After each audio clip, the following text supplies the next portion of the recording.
All right, Cancer Ascendant, Cancer Rising. This is your April 2020 beginning of the month video. I'm going to talk about the full moon that happens in the sign of Libra.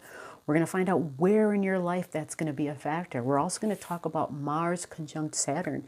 Mars is the soldier. Mars is our physical body. Mars is us going and saying, yes, I have this idea and I am passionate about it and I need to do something about it. I can't just sit here. Saturn is about, but you can't. You have to slow down or you even have to stop. It's going to be conjunct in the sign of Aquarius, and Aquarian energy is group energy. This is our friendship, right? This is the place where we congregate with other like-minded individuals. So you want to know where that happens in your chart, right? If you don't know where these signs are in your chart, if you're not sure when you hear me giving degrees out, where this happens in your life, comment your digits below and I can help you figure that out. If you don't know what certain things mean or if you have questions, don't be shy. This is what I'm here for. You ask a question, I can look into it for you. Now, we're also going to talk about benefits. We have Venus in the butt end of Capricorn energy, sending a sweet trine to Jupiter and Pluto. And then we have Venus moving after, well, actually before the full moon energy. Venus is going to move and she's going to start sending different sorts of trines within air, okay? So we want to know where this happens in our life. What people are going to be involved? How can we benefit? Where are we going to have ease? And where will we be likely feeling maybe stress, tension, and restrictions? So let's dive deep into the all astrology. So we're going to start with the butt end of March, okay? Because understanding the end of March and then understanding Venus energy. Now, here I am. I'm recording this on the 28th of March. So by the time you watch this, I'm hoping this will be up before April 1st. But if it's not, you can then reflect back upon the days and see how this played out for you. Venus at 24 degrees of Capricorn energy, okay? Capricorn in your life is your structures, all right? It is your ambitions, it is your goals.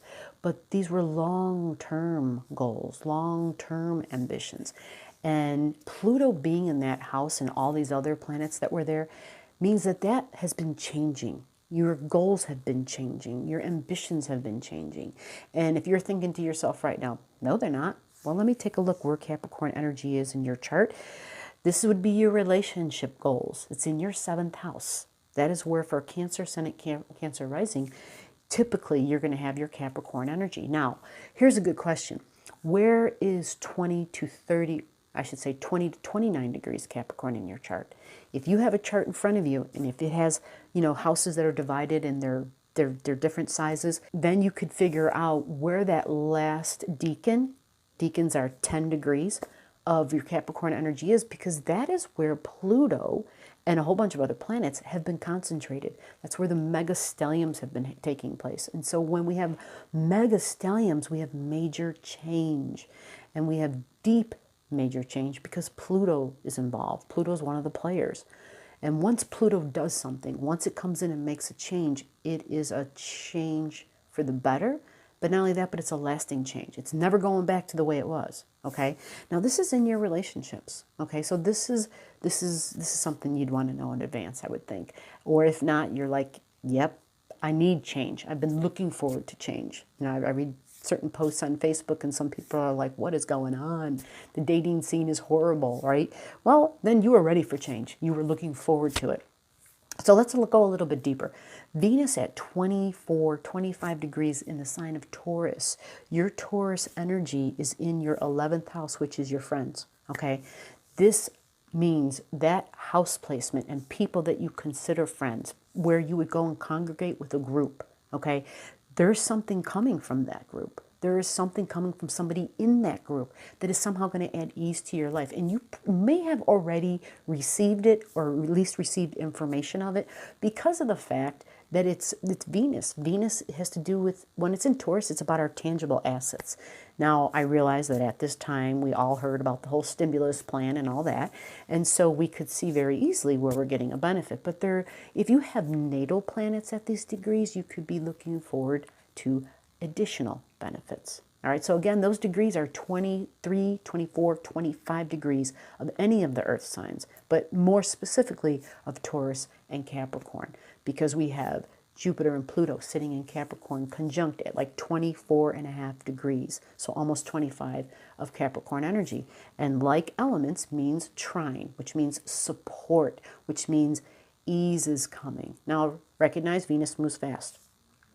So by the time we get into April, Venus is now already getting closer and closer to, to 0 degrees of the Aquarian energy, okay? Aquarian energy is very different. It's air, okay? Venus just came out of Earth. Earth is tangible. Air is more of thinking and talking and speaking and communicating.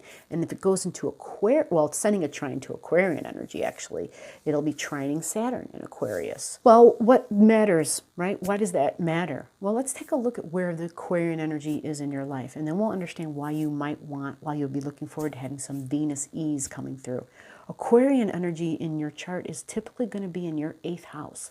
Now, your 8th house is your shared resources, okay? It's not just your shared tangible resources, but it's shared energy. It really is a metaphysical house. It really is esoteric and non-tangible. It's where we bond with people emotionally. Some folks say it's the house of sex. But it's deeper than that. It's not just about the physical. It's about connecting on a level that goes way beyond the material realm. It goes way beyond the body and the physical realm. There's almost this heart, head, and soul connection that happens. And so this does not have to be with people that you are physically intimate with, right? You can be intimate with a lot of folks and the body doesn't have to be involved. Well, they would fall into this 8th house because this is known as the house of bonded relationships. You're emotionally and mentally bonded in some way. And for many, this is an ethereal house placement. This is a place where you can connect with those on the other side, whether they be spirit guides or dead loved ones, teachers of sorts. That is the 8th house. It is the house of the metaphysician. It is the house of astrology. So this is fascinating because you have air there, and you will have Mars and Saturn located there. Now, what does this mean? Saturn sets up rules, and so it feels like it's restricting us. Well, what happens is when we have rules that we have to deal with, they're new rules, we find it sometimes opens up other avenues that we never thought of before. And that's what Aquarius energy is. Because of a restriction that comes in, we are forced to think outside of the box. Aquarian energy is the inventor, is the originator, right? Aquarian energy is Thomas Edison, Benjamin Franklin. It's Tesla. Like, that is the Aquarian energy. It's very forward thinking. It is connected to the mind of God. If God has a mind, it's information that you're getting that comes into you that is not from you. It just flows through you.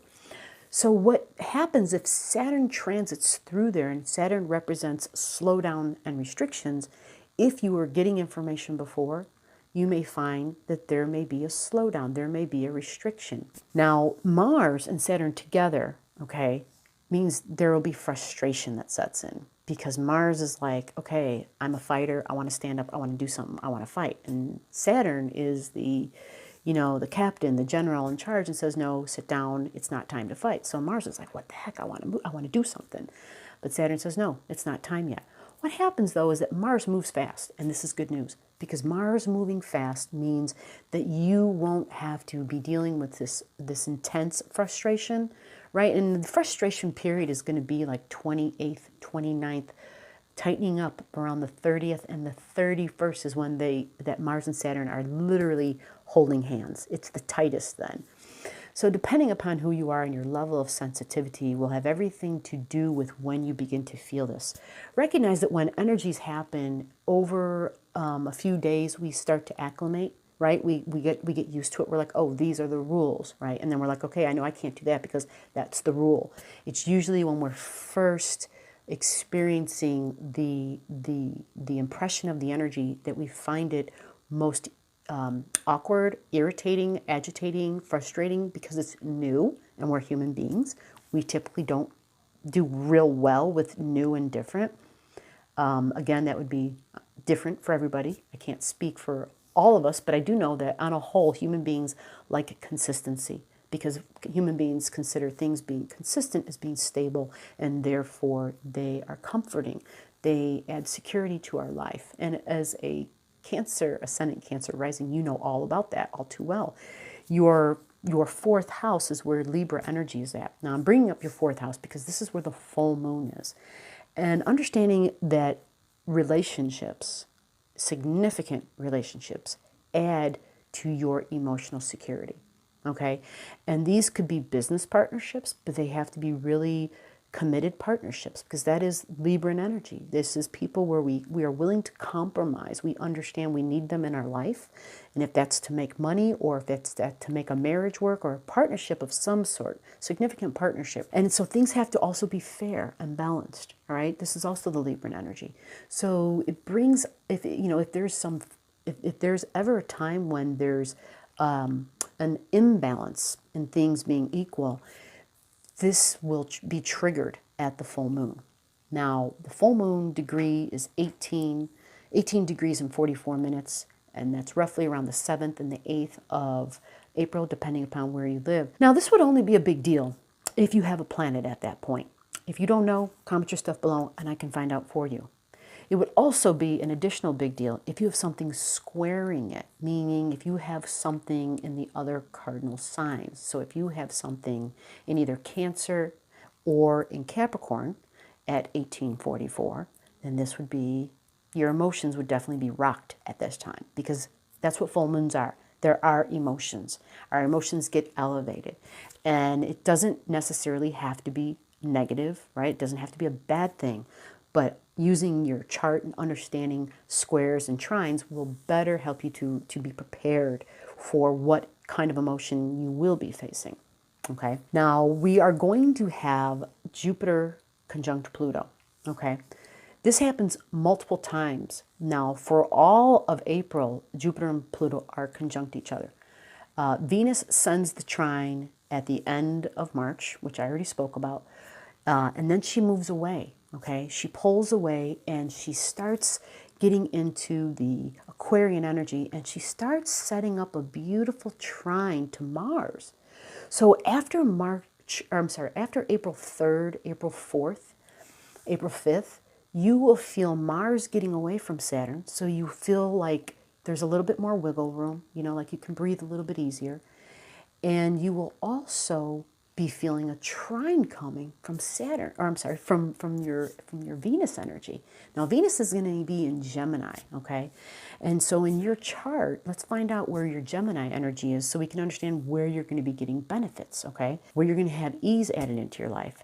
If I look at your chart, your Gemini energy is in your 12th house. Well, the 12th house is typically a mystery. It's a mystery because it's our subconscious energy. So it also can represent hidden finances, hidden resources, because Venus is going there. And so there could be a benefit coming that you had no idea that you were going to get. Now, because it's in Gemini, Gemini represents social media. Gemini represents trade and you know, and just business and stuff like that, and sales. So there could be a benefit coming that you know, it might have been something you worked on in the past, and it might be like a friend of a friend of a friend, right? A sales associate or something that somehow helped, somehow there's information coming through or something tangible, because Venus usually represents something tangible, but likely because it's in air, there will be a relief of some sort that comes through, and it adds relief to your emotions because it will somehow add a bit of stability to your life. Now, this could be in your dreams. I want you to pay attention because that's what the 12th house is, information in dreams, because you have Gemini there. And Gemini is how we think, right? It is talking, it is thinking. So for you, it's how you're dreaming, okay? So this could also come as visions during the day, information during the day. But don't be surprised if you get information from someone who has the friendly, neighborly type of feeling to them, but it won't be in your everyday regular conversations. It would be like information coming from somewhere else, or someone somehow takes you on as a, I don't want to say a friend, and I don't want to, you know, it's like this networking thing, because that's Gemini energy. It's about networking. And when we network, we get connected to folks that we don't know. You know what I'm saying? And so there could be someone hidden, right, from your consciousness that comes to the surface. And at this time, somehow, there's a benefit. All right, now, again, this would be most prominent if you have matching degrees. If you don't know, comment your stuff below. I'll help you out. Now, I want to talk about your third house. This isn't really part of all of this per se, but the third house is you have Virgo energy in your third house. And this, first of all, is a really nice placement because the third house is ruled by Mercury. Virgo is also ruled by Mercury, so this is really sweet. When it comes to thinking, you're very grounded and you can handle details, right? A lot of people get bogged down by details, but not Virgo energy. Virgo is very much focused on health, alternative health especially. Virgo is all about projects, getting stuff done. You know, some people love lists, right? Are you a list person? What I want you to do at this time is understand that when we're facing a pandemic, one of the ways to stay sane is to focus on projects. Have things to do. Have things to keep you busy. But make sure that these things somehow are fun for you too. This would be important. You know, sometimes we like write these crazy lists because we're like, oh my God, I got to have another thing to do, right? Because if I have a downtime, I'll be thinking about this other reality that we're living in. And that's too stressful for me. What you want to kind of focus on is having creative projects that feed you. Now, if I look to your fifth house, what's fun for you? Well, you would like things that are kind of the occult, mysterious, because you have Scorpio energy there. And Scorpio is all about being the investigator and doing research. Scorpio is the detective of the zodiac, okay? It's metaphysical as well. It doesn't have to be about the tangible realm.